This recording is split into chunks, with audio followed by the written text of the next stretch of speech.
কাৰাগাৰতে দিন গণিছে সংগীতা ৱালিউলে। আভিজাত্যৰ জীৱন এৰি ছমাহে কাৰাবন্দী সংগীতা ৱালিউল। গীতা কোৰাণ পঢ়িও পাপ ধুব পৰা নাই চিকিৎসক দম্পতীয়ে। একালৰ বৃন্দাবন একালত পৰে চন। এই আপ্তবাক্যশাৰী যেন এতিয়া সম্পূৰ্ণকৈ প্ৰতিফলিত হৈছে সংগীতা ৱালিউলৰ ক্ষেত্ৰত। কাৰাগাৰত এতিয়া চোৰ ডকাইতৰ লগত সহবাস সংগীতা ৱালিউলৰ। অন্য কয়দীৰ দৰে পুৱা 5 বজাত উঠিব লাগে সংগীতা ৱালিউল।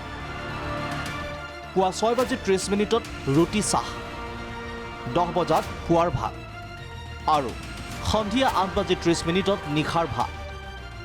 তুলনীয়া সন্তানক যৌন নিৰ্যাতন চলাই জেলৰ ভাত খাবলগীয়া হোৱা চিকিৎসক দম্পতী এতিয়াও হোৱা নাই অনুতপ্ত।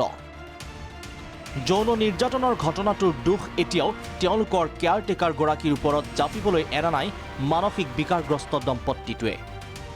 কাৰাগাৰৰ ৱমেন চেলত বন্দী চিকিৎসক সংগীতা। ৭৫গৰাকীকৈ হাজোতিৰ সৈতে এটা কোঠাতে থাকিবলগীয়া হৈছে সংগীতাই।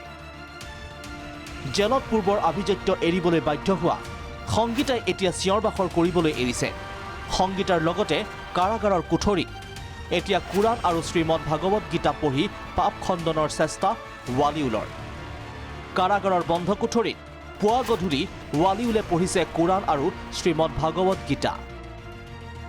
তুলনীয়া সন্তানক যৌন আতিশাৰ্য চলোৱা গোচৰত চিকিৎসক দম্পতীৰ বিৰুদ্ধে পক্সো আইনৰ অধীনত ৰুজু হৈছে গোচৰ, যাৰ বাবে অতি সহজে সংগীতা ৱালিউলে জামিন লাভৰ সম্ভাৱনা ক্ষীণ। এনে স্থলত বন্দী জীৱন দীঘলীয়া হ'ব সংগীতা ৱালিউলৰ। Bureau' report, vision Prag.